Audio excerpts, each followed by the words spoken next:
Freemasonry is this fertile ground for conspiracy theories. According to Masonic ritual, if you break your oaths, you will be murdered. There are evil people using this organization for evil ends. We are visible, we are known, and we do meet in private. The biggest secret about Freemasonry is that there are actually no secrets. They don't want to tell us what they're really doing. Maybe we are trying to take over the world. Tonight, the chilling link between a millionaire's suicide, the sudden death of a pope, and the strange rituals of the Freemasons. From the White House to the great banking houses of Europe, Freemasons helped to make the modern world. Are they still in control? Does this secretive brotherhood maintain sinister links to money, politics, and power around the world? The conspiracy theories are out there. Now, we give you the truth.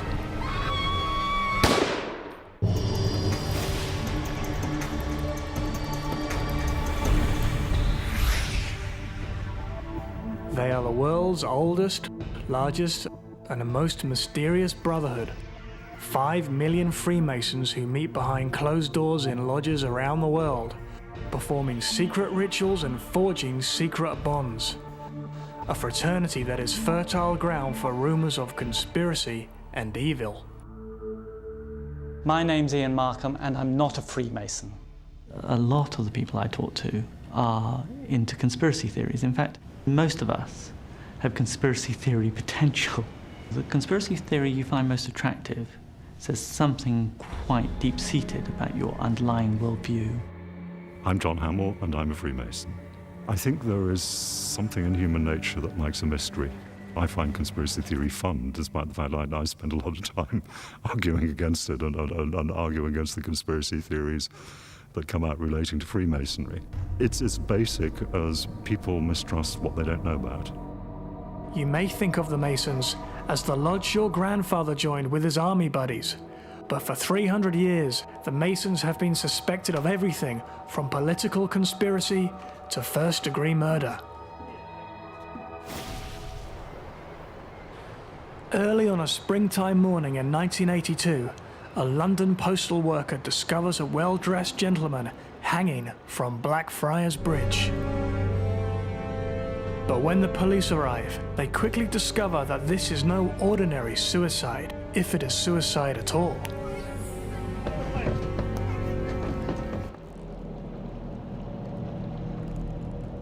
The passport in the dead man's pocket is a forgery.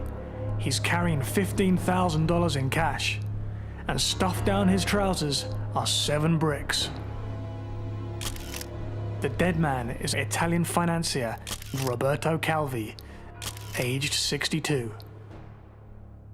My name is Conrad Geringer. I am not a Freemason. Roberto Calvi was the man in charge, the director of Banco Ambrosiano, which was at the center of a vast financial scandal that began in the 70s and culminated with his suicide in 1982 when his body was found dangling under Blackfriars Bridge in London. At the time of his death, Calvi was hiding out in London and in disguise. He'd been convicted of illegally transferring $27 million out of Italy. Banco Ambrosiano's main shareholder was the Vatican Bank. Calvi, known as God's banker, was also under suspicion for siphoning off more than $1 billion of Banco Ambrosiano funds into Vatican accounts. At the same time, he's a member of the most notorious lodge in Masonic history. The lodge is called Propaganda 2, or P2. Propaganda 2 was a lodge which was set up with the intentions of being an organization that could bring about political change in Italy, and included politicians and the military and journalists. The brothers are rumored to be plotting a right-wing coup. They call themselves Frati Neri, or Black Friars. And now, here is Brother Calvi, swinging from Blackfriars Bridge. Later, we'll reveal what really happened to God's banker. But the Calvi case is just one of a multitude of alleged Masonic conspiracies. Welcome to a mysterious world where truth and myth dance together in the shadows, with the world's 5 million Freemasons at the center of it all. People are naturally suspicious anytime influential people or groups of people are meeting in relative secrecy. I think it's normal to suspect that something might be going on. The origins of Masonic secrecy lie in medieval times with the working stonemasons, emulated by Freemasonry's founders. In a time when travel was difficult and strangers suspicious, Masons moved across Europe building cathedrals and castles. They identified themselves to each other with secret words and symbols. I'm Brent Morris, and I'm a Freemason. The Freemasons knew certain secrets. They knew how to cut stone so it would be as strong as possible if they put it across a lintel. They knew how to make arches. Very importantly, they knew how to make squares. By the time modern Freemasonry is formed in the early 1700s, the trade secrets are no longer important. The so-called secrets, as far as we're concerned, are restricted to the thing that everybody makes a joke about, the handshakes and the passwords. They're used as a test of membership.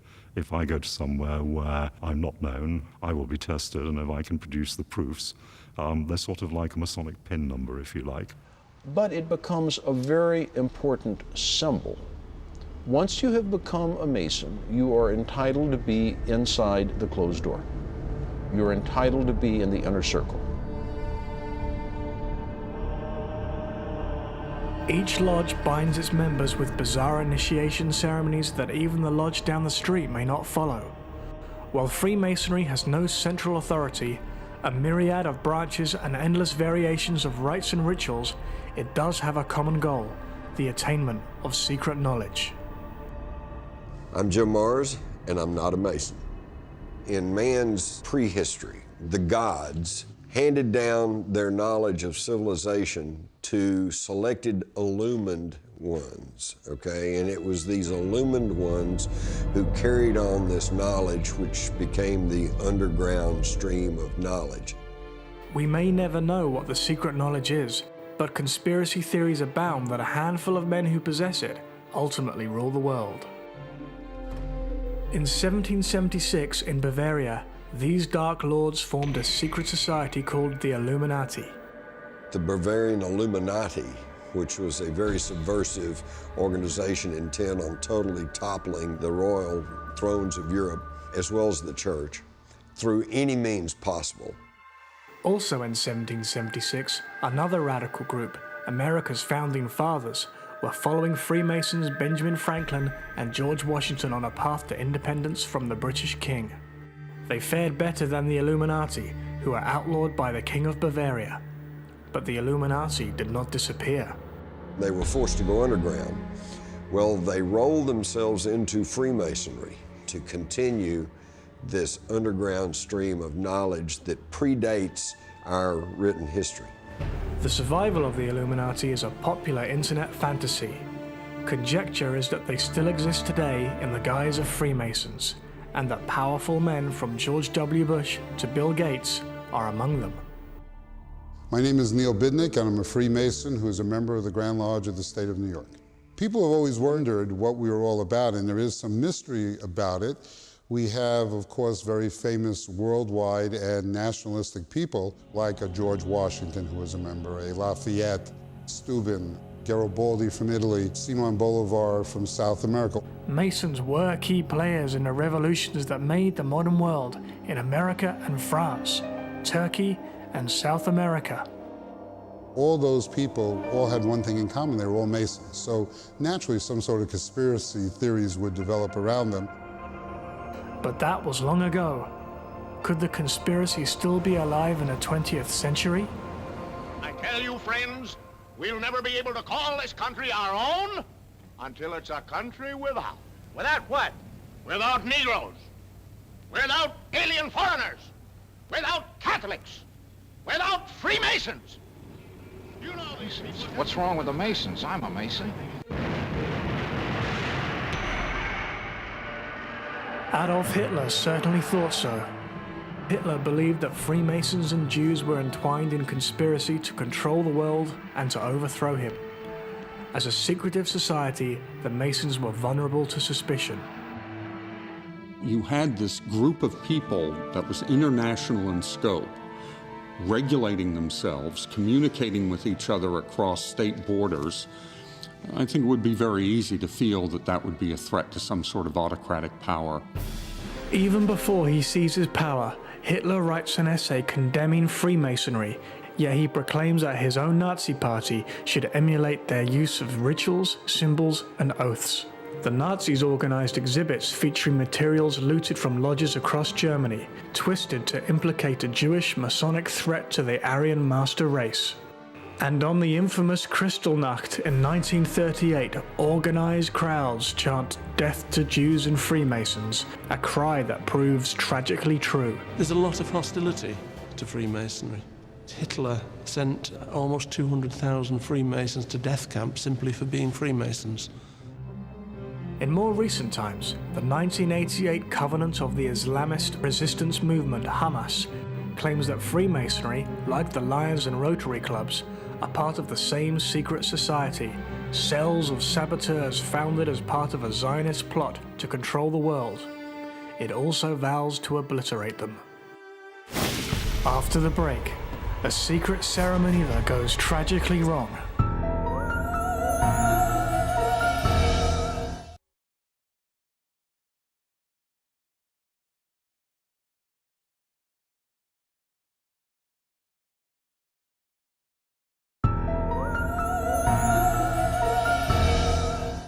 The Freemasons are the world's oldest and largest fraternity, making their secret meetings seem sinister and evil.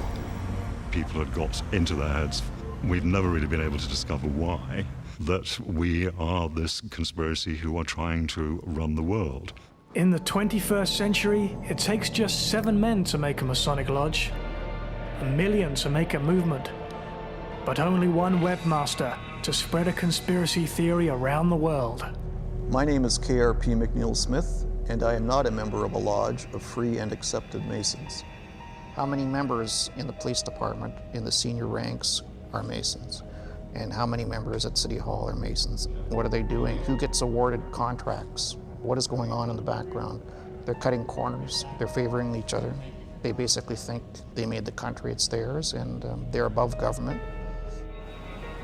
The theme is familiar. They are in control, and we are helpless to stop them. Conspiracy lovers have been accusing the Freemasons of murder for centuries. In 2004, they got exactly what they were looking for. Die.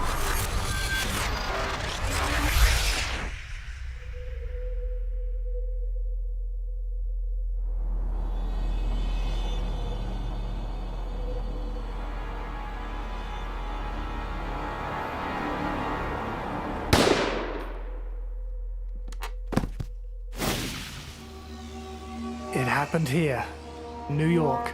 My name is Stephen Bullock. I'm not a Mason. The shooting of William James begins in a club connected with a Masonic lodge, the Fellowcraft Club. This group, which is made up of Masons, was holding an initiation, and they were bringing in William James.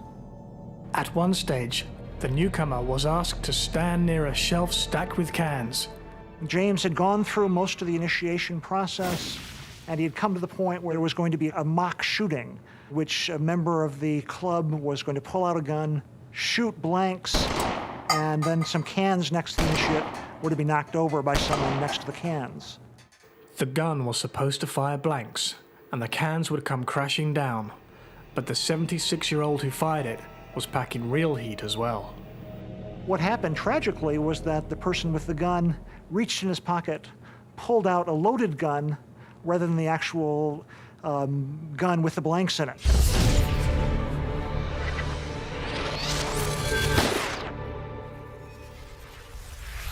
He shot and killed William James.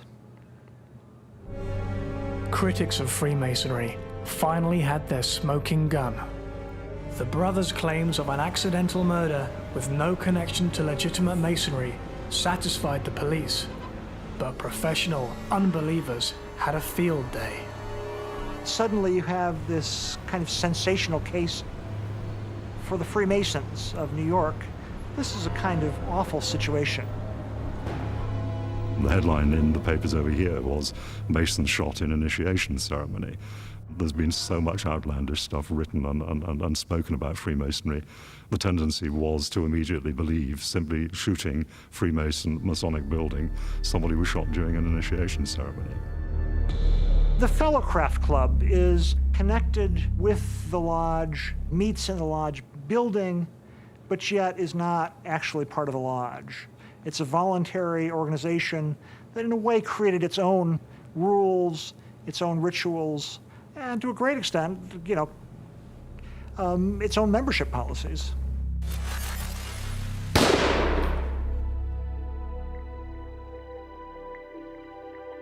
Actual Masonic rituals, the official rituals, do not have guns involved with them. I think there's no doubt that the man who shoots William James was actually just carrying a gun for his personal use. He had no desire to shoot William James. Freemasonry is this fertile ground for conspiracy theories. Anyone who wants to create an idea about people going out and secretly doing something to change the world almost always sort of come back to Freemasonry in the end. It's been that way since the very first expose of Freemasonry in the 1720s. To outsiders, those secret handshakes and symbols have always seemed to be a cover-up for devilish doings. Masonry's supposed connection to the devil can be traced to 1871, when an American named Albert Pike, a Confederate general, newspaper publisher, and Grand Master Mason, wrote Morals and Dogma, referred to as the Occult Bible of Freemasonry. It is still in print and given to all 32nd degree Masons. Pike links Masonry to ancient Egypt and to mystery religions. Notably, he makes a reference to Lucifer as the bringer of light, the son of the morning. For Christians, Lucifer is one of the names of the devil. But in the Roman pre-Christian traditions Pike was referring to, Lucifer was a poetic name of the morning star. Whatever Pike's intention, his book fueled a new set of conspiracy theories. One of the darkest ties Masonry to history's goriest unsolved murder mystery. In the 1880s, Freemasonry is at its peak in the United Kingdom, the land where it began. The roster of Master Masons includes the Duke of Clarence, later to be crowned as King Edward VII, and many lesser men. But then, a scream pierces the London night. And then another. 5 women. 5 murders. In a letter to a London newspaper, the taunting killer conjures for himself a new identity: Jack the Ripper.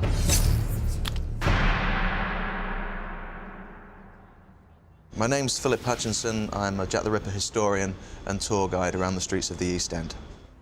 At 1:44 a.m, the body of Catherine Eddowes was discovered by PC Edward Watkins in Mitre Square, about a 5-minute walk from where we're now standing in Goulston Street. There has been Masonic references placed upon the murder. Firstly, inverted V's were placed on Catherine Eddowes' cheek. Some people have claimed if you combine the 2 V's upturned, you get the letter M, denoting a Mason. Secondly, the murder took place in Mitre Square. Mitre and a square both being parts of Masonic iconography. And thirdly, part of Catherine Eddowes' apron was removed. Of course, the apron having obvious reference. To the side here is Wentworth Model Dwellings, built the year before the murders in 1887. And at 2:20 a.m, PC Alfred Long, who'd been drafted in from A Division in Westminster, had been patrolling this area of Goulston Street. He found nothing unusual, but he came back here at 2:55 a.m. And as he passed by this doorway, which led to rooms 108 to 119, just inside where this door jamb is, he found half a white apron covered in blood and feces. This had actually belonged to Catherine Eddowes, and the killer had cut it away from the body and used it to wipe his knife clean and wipe his hands as he ran away from the murder scene. But it's writing that was found on the wall directly above the apron, which links to the Masons. Although these bricks are now painted white, underneath the original bricks are black. And on the inside face of the door jamb, directly above the apron, someone had scrawled in white chalk the words, The Jews are the men that will not be blamed for nothing if you believe PC Alfred Long, or the Jews are not the men that will be blamed for nothing if you believe Detective Sergeant House from the City Police. To some, the words are an echo of one of Freemasonry's most secret and important ceremonies, the infamous Third Degree, reenacting the murder of biblical stonemason Hiram Abiff by 3 jealous workers known as Jubilah, Jubilo, and Jubilam. Could these have been the Ripper's Jews? Grandmaster Hiram Abiff, I heard you cavilling with Jubilah in Jubilo. From them you have escaped, but from me never. My name is Jubilam. Almost immediately, the cryptic words are erased by a senior police official. Is it a cleanup or a cover-up? The real Jack the Ripper is never identified or arrested. No one accuses the Masons until nearly 100 years later, when British author Stephen Knight writes a BBC documentary, then releases a book called The Final Solution, claiming to prove that the serial killer was in fact a Freemason named Sir William Gull, a surgeon to the royal family. Gull was to kill the Catholic shopgirl who had secretly married the future king and given birth to his child. Obviously, there would have been a scandal had it actually got leaked that the heir to the throne, as the Duke of Clarence was, had got married and had a baby with a Catholic shopgirl. Clearly, the person who killed the Ripper victims showed a degree of skill with a knife. People then jumped onto the idea that the Ripper would have been Sir William Gull. At 71, and already the victim of a crippling stroke, Dr. Gull may be too frail to carry out the savagery himself.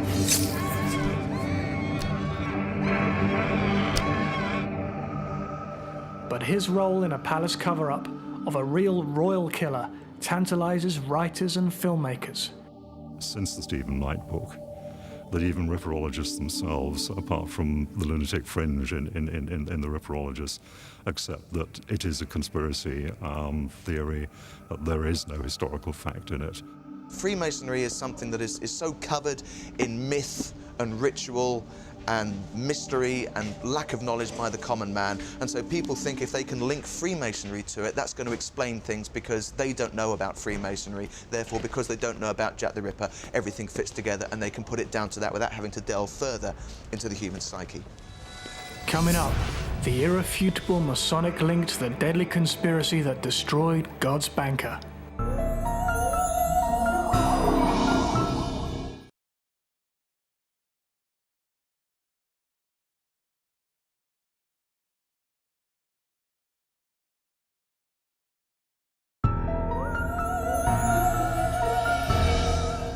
Suspicion of Masonic conspiracies is as old as the order itself, a tantalizing mixture of facts and fear. The alleged connection between Freemasonry and famous crime cases like those of Jack the Ripper and Roberto Calvi are a staple of the internet conspiracy industry, led by KRP McNeil Smith's Freemasonry Watch. I think it's very troubling. The farther you go into it, the more troubling you get. This is the fact of life in the English-speaking world, that they basically run the country. We're supposed to be progressing as a society, becoming more open and democratic, and I think the old boys network is, it's in the past, and it should be really brought to an end, and they shouldn't be allowed to get away with it anymore. In almost every mysterious and controversial event, from Jack the Ripper to the assassination of John F. Kennedy, you can, if you look hard enough, find Masonic involvement, but then that shouldn't be any big surprise since there are so many Masons. To Mr. Smith and his allies, the evil hand of Freemasonry is evident in every aspect of American life. I'm Susan Gonzalez, a woman Freemason, New York City. It's lack of knowledge that people want to involve Masons in these conspiracy theories. My favorite one is that there is a White Lodge out there somewhere that's manipulating all of the other lodges at a higher level, and that they're in control of the world power. We don't discuss any type of dogma or politics. So, I mean, that wouldn't be possibility. Whether there are Masons out there that may have some private agenda, who knows? I guess anything's possible. Freemasonry is like any other secretive, compartmentalized organization, whether it's the CIA or the Mafia, in that it's pyramidal in nature. You have a handful of people at the top who know what the true agenda is and what the goals are, and then you filter down through a large membership, many of whom don't have a clue. That's true, but since the early 1900s, there have been books and exposés of Freemasonry that revealed the content of the rituals. You can walk in here and buy Masonic books. You can go online and find out exactly what they do during their rituals. Even what we call the modes of recognition, handshake, the passwords, they're the worst kept secrets in history. They were first exposed in a London journal called The Blue Boy in 1724. The reason we still use them is it's a simple test of integrity. The Masons' history is peppered with exposés. In recent times, Stephen Knight wrote a book claiming the Masons had links to the police and judicial systems in the UK, as well as allegations of corruption and political wrongdoings. In 1984, when the late Stephen Knight produced his book, The Brotherhood, The Secret World of the Freemasons, that was a PR nightmare. We were in the national and local media on almost a daily basis for 18 months, most of it highly inaccurate. The Masons don't meet and plot political takeovers, although individual Masons probably have the same sorts of ambitions and temptations as any other segment of the population. Bad people can take over good ideas and good movements and subvert them and use them for bad purposes, but that's because we're human beings. God knows, look what happened in Italy with P2. P2, the Italian renegade lodge, and its links to the death of Brother Roberto Calvi, has the hallmarks of a real Masonic conspiracy.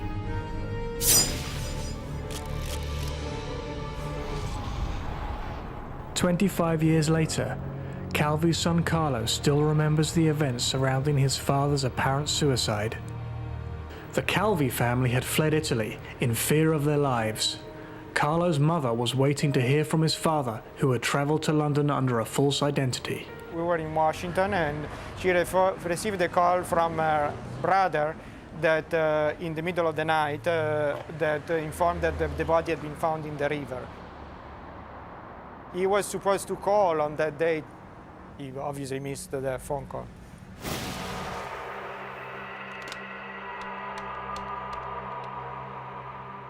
The conclusion of the City of London police and the pathologist was suicide. I think that both the Italian and the British press was skeptical from the beginning. I am Rupert Cornwell, and I am not a Freemason. He looked like a man who was under extreme pressure. This was 2 months before he was killed. And he would talk about they being after me and not being specific who they were. He didn't really tell me anything, but it was just the impression of the man was, I've never forgotten it. This was a man who was frightened, who was hunted, and who was, I think, aware that the end probably wasn't that far off. There was a first examination by a pathologist that was very superficial. We challenged it successfully in front of the High Court. Eventually there was a civil case that decided in favor of our position. There was there a murder. The Calvi family never believed that Roberto committed suicide, that he climbed down a ladder under Blackfriars Bridge to hang himself. The body showed no signs of dirt from the climb and no injuries to his neck. They began a 20-year quest for justice. We have conducted a reconstruction under the bridge, which showed that it would have been impossible to walk down the ladder and all the way on the very end of the scaffolding and hang himself the way the body was found. So we were able to show that all that was impossible. We also conducted a reconstruction recreating the whole thing by boat, and we showed that that was possible to conduct the same operation. In 1998, the Italian courts accepted the new evidence that Calvi had been murdered and that his body had been brought to Blackfriars at high tide and suspended from a noose. suspicion fell on Calvi's Lodge P2 and its links to the Masons and the Mafia. Calvi was a member of the P2, along with about 1,000 other people, according to a list of members discovered. The P2 was a kind of renegade, corrupted version of a Freemasons' lodge. Father was always very cautious when he talked about this. There was quite a bit of concern for himself and for us. In fact, it was one of the reasons why he wanted us to leave Italy. The other members included bankers, industrialists, Secret Service people, generals, magistrates, politicians, newspaper owners, you name it. Anyone of some influence was as likely as not to be a member of the P2. In fact, P2 included among its members Silvio Berlusconi, the Italian media mogul and future Prime Minister of Italy. A man by the name of Licio Gelli, who had a background as a fascist and a supporter of Mussolini. He was a member of the Black Shirts during the Mussolini era. He became active in Propaganda Due and basically took over the lodge and began to use it for his own purposes. Propaganda Due never was part of mainstream Masonry. It was flying far below the radar of a loosely structured fraternity with no international hierarchy or headquarters. P2's brothers had their eyes on a much bigger prize than moral restraint and self-knowledge: raw power. Licio Gelli had a plan to basically remake the Italian government along more authoritarian lines. Banco Ambrosiano was loaning money to P2 and serving as a paymaster for some of the people connected with Gelli. They were amongst those that were more interested in that my father wouldn't return to Italy and expose the activities of the lodge. They also happened to control the police and the security services both in Italy and the UK, and they were instrumental in choosing London as the final destination. In addition, you find all sorts of speculation around the death. The fact he was hung at Blackfriars, the fact that he was hung in London. There is speculation of his participation and involvement in the London Lodge. The fact he fled to London at all, why would he do that if it wasn't to connect up with Masons in that city? Bricks and money were found on Calvi's body. The fact that he was hung and his body partly submerged in water were all indications of Masonic ritual. And it was a very, very definite Masonic connection there. This was Masonic ritual for someone who's violated their oaths. It's a complicated web and the ultimate Masonic conspiracy story. But eventually, the truth begins to surface as detectives reconstruct the final hours of God's banker. From a frantic call for help from a London hotel room to an ambush in the back of a speeding black cab. The death of God's banker touches off a firestorm of media attention, books and movies. The suspicion grows, linking the pseudo-Freemasons of Propaganda Due to the death of a pope. There's those who say that he was about to put a clean brush through the dodgy finances of the Vatican. It is rumored that in early September 1978, John Paul I asked for an investigation into the operations of the Vatican Bank. That on September 28th, he gave his Secretary of State a list of P2 members working for the bank who were to be transferred.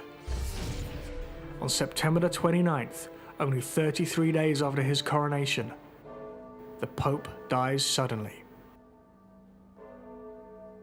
There was lots of threads involved here, and in the subsequent court cases, you had mysterious deaths, you had accusations of the involvement of George Herbert Walker Bush and Henry Kissinger and the CIA and the Vatican Bank and Archbishop Mercurios. Calvi was linked to the P2, Calvi was linked to the Vatican, the Pope John Paul I died in the Vatican, ergo the P2 killed John Paul I. That's the kind of reasoning you're adopting here. Don't think that everyone who questions what's going on within Freemasonry is just a conspiracy theorist. This was a conspiracy that was very well documented. You're never going to be able to stop people from fabricating or confabulating conspiracy theories or pointing at a particular group and saying, see, I told you so, this is what's going on. People are always going to believe what they want to believe. And unfortunately, conspiracy theories have a great immunity from truth. When we return, Pope Benedict, an infamous hoax, and the ongoing battle between Freemasonry and the Roman Catholic Church.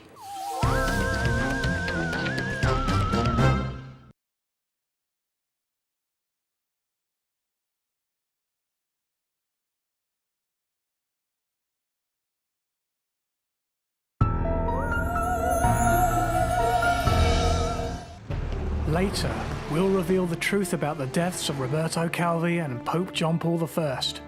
But today, there is a new pope in Rome who is no friend of Freemasonry. Catholics are formally forbidden to join the Brotherhood, a prohibition strongly reiterated as recently as 1983 by Cardinal Joseph Ratzinger of Germany, the man who now sits as Pope Benedict XVI. Freemasonry embraces a plurality of religions, but for Catholics, there can only be one true path to God: Catholicism. The Masonic Order is, as far as I know, is the only one that's dressed as a belief in God.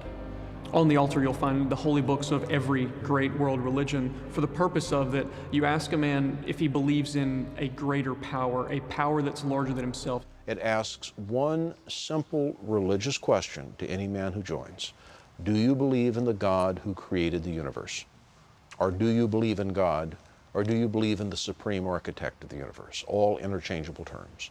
If the man says yes, he's acceptable as a Mason, and no further questions are asked. The Masonic Constitution states that Freemasonry is not a religion, but it also denies membership to atheists, touching off a long and heated debate. My name is Stephen Soukalis, and I'm not a Mason. The question, can one who is a Christian be a Mason? I answer in the affirmative. Of course they can, just by virtue of the organization allowing Christians to become Mason. The real question, though, if you believe in Jesus Christ as Lord and Savior, is should you be a Christian and a Mason? Go then, my brother, and may the blessings of God accompany you. It offers something that religion doesn't offer. It offers a system for relating the meaning of yourself to the meaning of the universe, and it offers it in a way which isn't superstitious. Jesus himself said, I am the way, the truth, and the life. No one comes to the Father except through me. What is Freemasonry doing? Giving these lessons of salvation to those who would reject Jesus Christ. Therein lies the rub with Christianity. I don't believe the Boy Scouts who promise to do their duty to God, who offer prayers in the name of the great Scoutmaster, are a religion. I don't believe that Freemasonry is religion. Amen. Despite the Pope's warning, there are thousands of Roman Catholic Masons in North America and overseas, and many priests who look the other way. It's all part of a long and bitter contest for minds and souls, and for dues and donations. Over the decades and the centuries, there has been the gradual erosion, I think, of ecclesiastical power. Looking at it from the point of a religious organization, maybe they see this as part of a conspiracy and they're going to look for villains. That isn't the real reason. That's just the superficial reason. The real basis of the conflict between the church and the lodge is over theology. It's a conflict between Jesus, Christ, and Satan. All the churches have investigated it, and they say it is the occult. And everything I know about the occult comes from the demons, and the head demon is the devil. If some Roman Catholics believe that Freemasonry is the enemy of the Holy Church, they're not alone. Albert Pike's 1871 reference to Lucifer in Dogma and Morals, that key Masonic text, provided the foundation for an elaborate hoax at the Church's expense. Leo Taxer stirred up all sorts of things, claiming Freemasonry as being the secret world government, claiming it was anti-clerical. In the 1880s, this minor French writer is sued for libel and condemned by the Church for a book about the Pope. he has already been thrown out of his own Masonic lodge for announcing that he is an atheist. Taxil resolves to counterattack both the church and the Freemasons at once. Over the next decade, he produces a continuous stream of books and articles, fawningly pro-Catholic and wildly anti-Masonic. He claims that a beautiful American named Diana Vaughan, who is in direct communication with Albert Pike, has come to him with tales of Masonic devil worship. And the books sell hundreds of thousands of copies across Europe.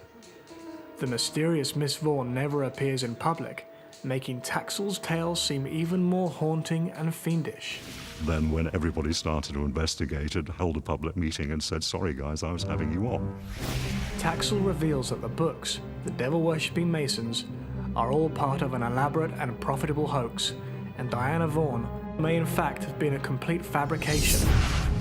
More than a century later, conspiracy theorists still quote Leo Taxil as proof that the Masons are an evil cult of Lucifer.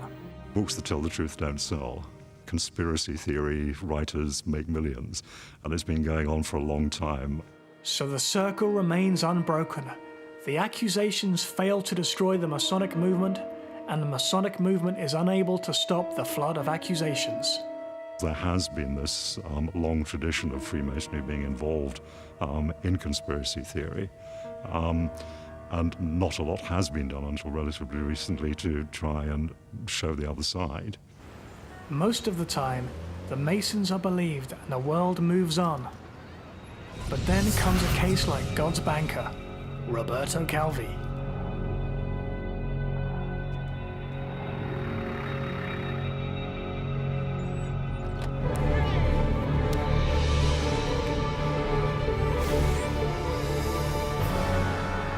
With the murder proven in the Italian courts, the hunt is on for the murderers.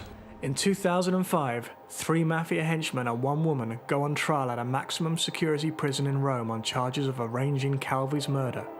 A trial that will likely delve into connections between several secretive organizations, the Vatican, P2, and the Mafia, and may last 5 years or more.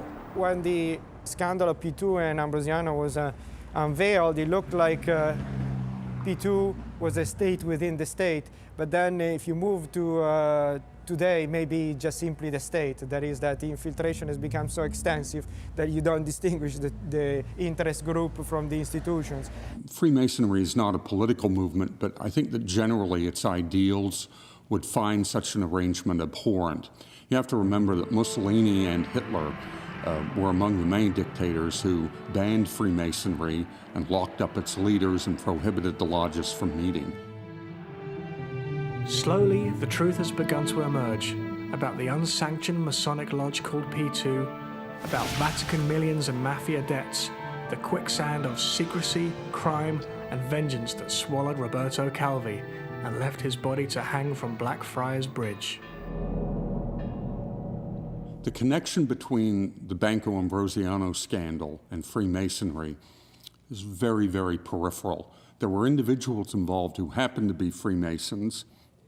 Many of them were members of this irregular lodge, but there were other groups that were far more into that scandal and mucked up with the illegal money. It was a clandestine lodge. It wasn't a proper lodge. It wasn't working under any grand lodge. But it was a wonderful gift to the conspiracy theorists. In the banking scandal that envelops Roberto Calvi, there are proven links to Vatican intrigue, a financial pyramid that involves the church, the mafia, and Calvi's bank.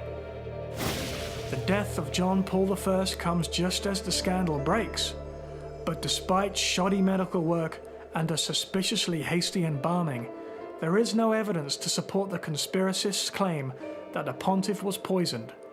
A heart attack or stroke is much more likely.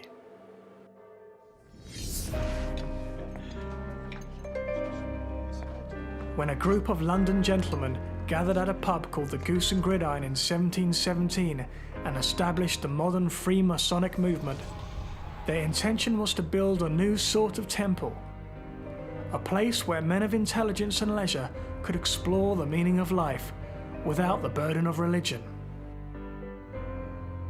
They never could have envisioned what Freemasonry would become, and the conspiracy theories that swirl around the world's oldest and most famous fraternity, its alleged links to devilish cults and unsolved killings, political power and secret plots to rape and rule the world.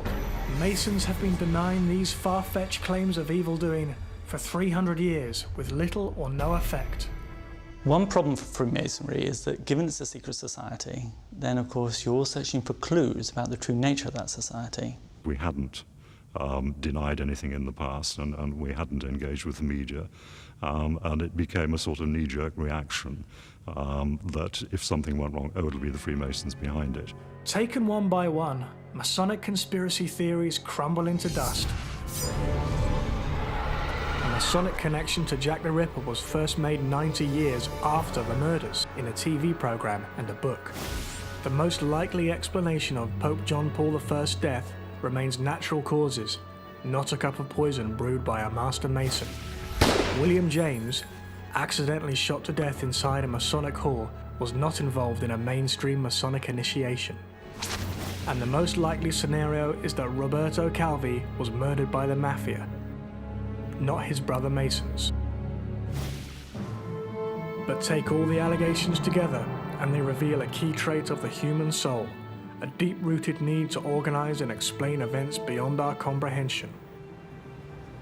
Faith is dissipated in our culture. We're finding it difficult to create patterns and interpret and make sense. If you can build a conspiracy theory about any group, you're starting to make sense of a chaotic world. You're coming up with reasons for why things that ordinarily wouldn't make sense, all of a sudden they do. And they do because there's an invisible, hidden hand that's secretly operating everything. And that has a certain psychological appeal, even if it's not true.